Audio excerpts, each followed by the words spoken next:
chi come noi, come Catania Bene Comune, non è rappresentato, non ha consiglieri comunali,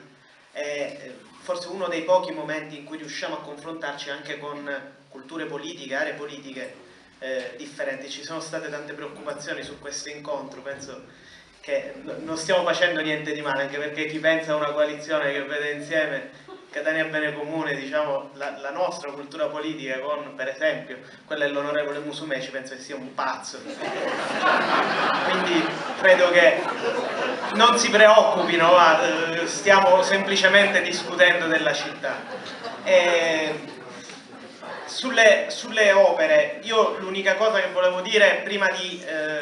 rispettare la domanda sul bilancio, in questi anni noi ci siamo sentiti dire tante e tante volte soldi non ce n'è, purtroppo c'è il piano di rientro, però c'è l'austerità, dovete capirlo, ci sono le tasse alte però dobbiamo fare dei sacrifici, perché dovevamo rispettare gli obblighi che ci venivano dati dall'alto, dalla Corte dei Conti, dai patti di stabilità, eccetera, eccetera, fino ad arrivare alle istituzioni europee. Bene, dal febbraio 2013, cioè al momento in cui si è approvato il piano di rientro, il Comune di Catania, nonostante tutte queste parole che ci sono state ripetute prima da Stancanelli e poi per 2 anni e mezzo dal sindaco Bianco, noi abbiamo accumulato ulteriori 29.600.000 euro di debito,